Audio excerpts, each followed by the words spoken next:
So, yan. Andito na naman tayo para sa ating isa na namang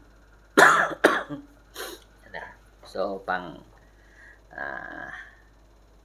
13 araw na natin ngayon. May gabi pala kasi gabi na ngayon. Kadalasan gabi naman tayo nagre-record. Kaya ngayon gabi. So, kamusta tayong lahat? Nandito na naman tayo sa ating isa na namang gabi sa ating ginagawang 30 days challenge. So, malapit na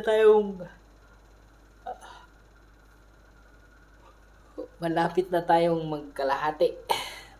Kalahating So, ayan. Alas 10 na naman gabi dito.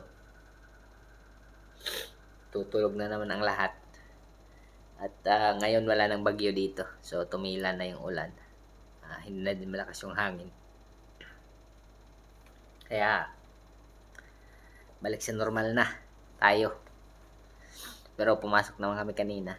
At yun, medyo basa yung mga doon sa factory.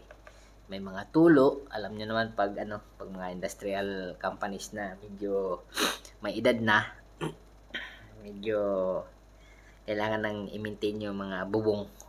So, ayun, medyo may tulo yung kanina. At hindi naman ganun ka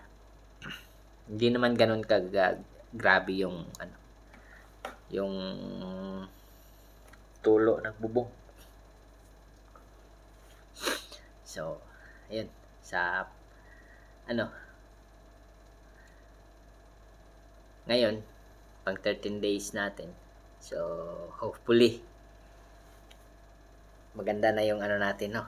Maganda na siguro yung the way tayo magsalita, the way tayo mag-deliver ng ng information. Hopefully may progress tayong nakikita.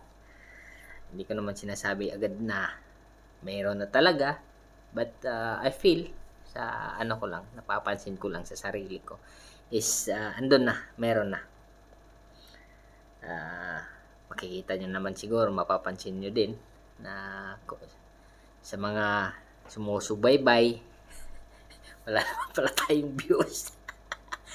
Pero sa later on siguro mapapansin din ng mga tao yung videos natin at may manonood. So doon mapapansin nila na meron talagang mga improvements na pag ginagawa mo yung isang bagay na araw-araw, binibigyan mo ng oras, binibigyan mo ng pansin, binibigyan mo ng panahon,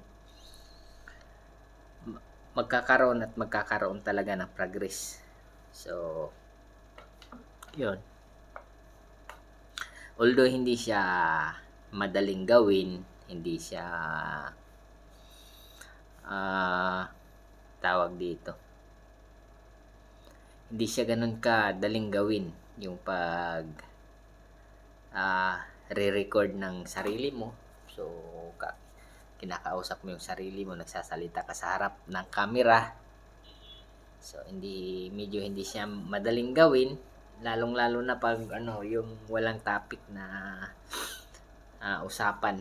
Kasi nga, yung pag random yung yung sinasabi mo, hindi natin alam kung paano natin i-deliver yung yung communication baga at yung connection.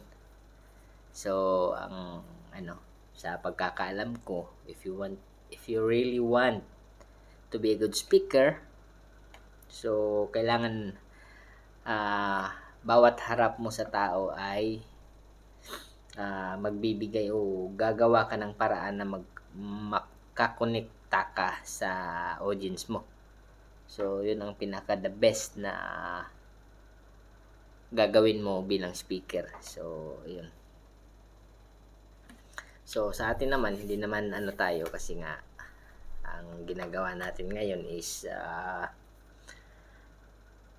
pang lang sa sarili na titingnan natin o sana hopefully magkaroon tayo ng progress sa ating sarili, sa ating ginagawa. Pero andun naman na. I mean, para sa sarili ko, nakikita ko naman na nafi-feel ko na medyo komportable at kampante ako na makipag-usap na. Unlike before, nung mga nagsisimula pa, na medyo pinipilit ko yung sarili ko, pinipilit ko yung mga salita ko na at na mai-deliver at yung parang mafi-feel mo talaga na tense o hindi ka komportable magsalita. So, yun ang mga napapansin ko dati. So, ngayon medyo ganito, medyo makapal-kapal na kaunti ang pagmumukha natin. Hindi na tayo mahihiya, hindi na tayo yung sasabihin natin hindi na tayo alanganin na magsasalita sa harap ng camera tapos ipopost sa social media yung videos natin. So, yun lang ang napapansin ko. Dahil nga alam naman natin na hindi naman tayo kagwapuhan. Maliban lang siguro kung artistahin tayo, kahit anong gawin natin, kahit anong video yung gagawin natin sa ating sarili, tatanggapin pa rin ng ng manonood, di ba? So, pero pag katulad natin na medyo alam nyo na, hindi naman kagwapuhan, hindi din ganun ka presentable, medyo kaya medyo kailangan nating i-practice at tanggapin yung kung ano ang magiging reaksyon ng mga viewers natin. So, yun lang naman ang importante doon. Ang lagi kong nire-remind sa sarili ko is huwag mo nang intindihin kung anong sasabihin ng ng mga bashers o gawin mo lang ang gusto mong gawin. Basta hindi lang makakasira sa ibang tao. Yun. Basta masaya ka sa ginagawa mo. Yun lang ang magandang gawin natin.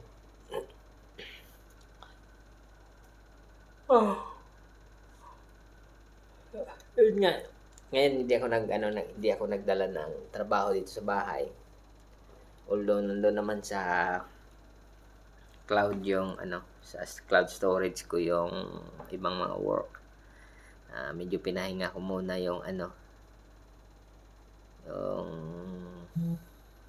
utak ko.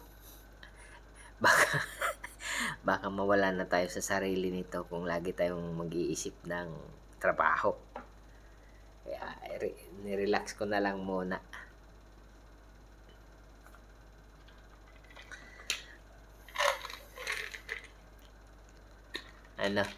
So, ayun, mga bagay na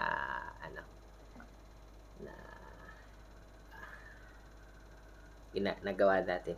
At tungkol pala doon sa bagyo na duman kanina, last night actually yung bagyo dumating, naglandfall dito ng madaling araw. So, I heard meron yatang namatay na 2 dito sa Kolkata. And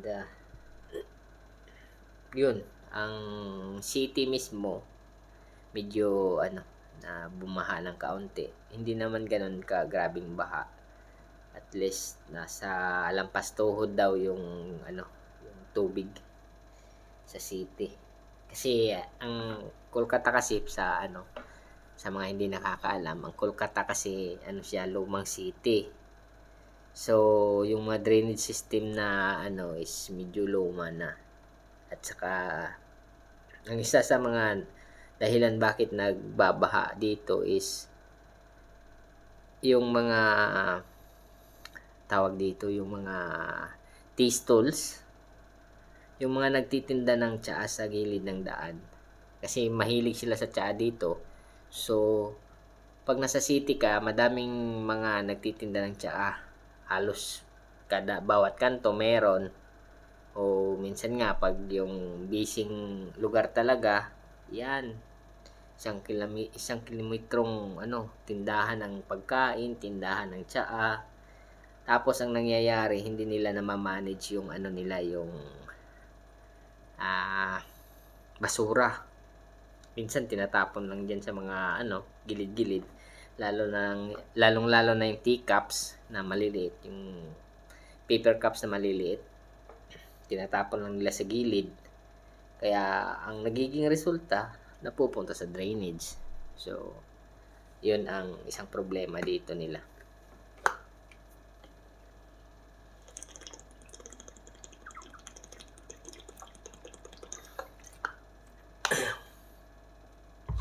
Hindi naman nila pwedeng pagbawalan yung mga yun.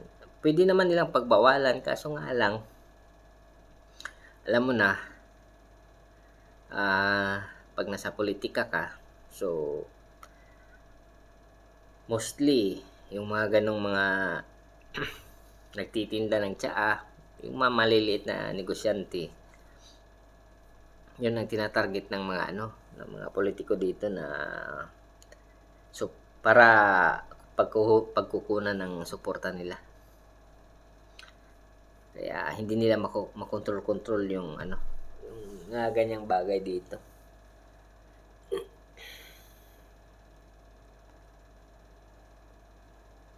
Buti na nga lang ngayon nga medyo malinis na. I mean, malinis na talaga yung city. Kasi yung state government gumawa sila ng garbage collection area na kung saan yung mga basura ay tatapon doon, tapos i-compact. Yun ang ginawa nila. So medyo malinis na. Dati kasi pag nasa city kami, minsan pag naglalakad kami, may madadaan kaming nakatumpok na basura, nangangamoy, yung nabubulok na ng mga basura. Yun ang mga dati. Pero ngayon hindi na. Buti naman at ginawa nila. So na-eliminate nila yung yung basura. Hindi na katulad dati talaga. So ang problema na lang ngayon, kaya minsan pag naglalakad ka doon sa city, is yung mga food stalls na nasa gilid ng kalsada. Yun ang isa din sa nagbibigay ng hindi magandang amoy sa isang lugar. Lalong-lalo na pag katapos ng pagkain, huhugasan din sa gilid ng kanal, yung tubig hindi umaagos, kaya yun, mabaho. Hindi naman mabaho, pero pag bago ka sa lugar, mapapansin mo talaga na iba yung amoy. So yun ang isang mga nila dito na napapansin ko na hindi pa nakokontrol talaga ng government nila. Siguro nakikita na nila, pero ayaw pa nilang galawin yung bagay na yun, kasi nga alam mo na, politiko. So saka mabilis yung mga tao dito pag halimbawang hindi nila, may isa kang politiko tapos may ginawa ka sa mga tao na hindi nagustuhan ng mga tao dito, lalo na yung mga medyo mahihirap. Pag hindi nila nagustuhan ang ginagawa ng isang politiko, ay buong angkan ang magiging kalaban ng politiko. Kaya yan ang nangyayari dito. Hindi mo naman masisisi sila kasi naman nila yun. Karapatan naman ng mga tao dito kung sino yung pipiliin nila. Pero yun nga lang, ang nagiging problema ay hindi nila makontrol.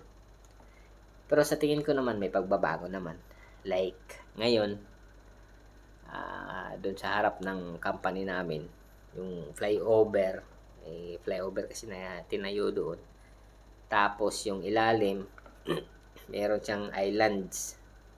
Dati, yung island na ano sa gitna, puro basura, ginawa ng parking, naglagay na ng mga tindahan, yung maliliit na island sa gitna na sa ilalim ng flyover.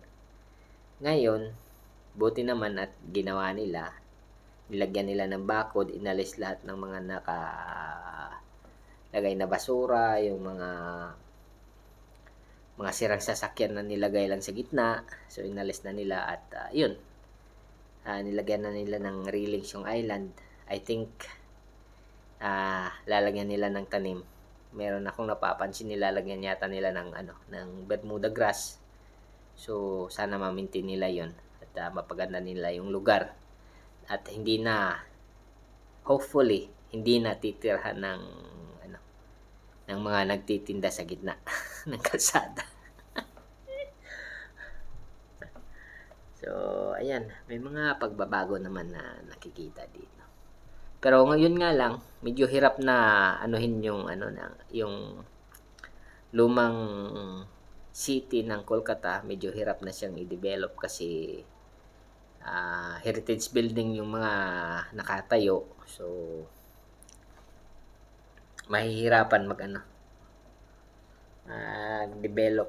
So ang ginawa nila ngayon, 10 years back, nag-develop sila ng isang lugar kung saan pinangalan nilang New Town. So yun ang magiging sentro ng magiging bagong business district. So alam naman natin, tulad yan sa atin sa Pilipinas, meron din tulad ng BGC. Isa din yan sa development na ginawa ng gobyerno na para magkaroon ng bagong development sa isang lugar.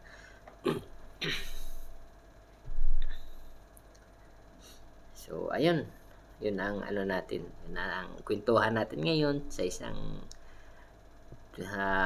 actually wala pang 20 minutes yung natin, pero ayos na yan, pwede na at maraming salamat sa manonood at comment down below kung meron kayong mga gusto kayong malaman, may mga katanungan kayo. Yan, tingnan yung ngipin ko, yan, mga sa susunod siguro na buwan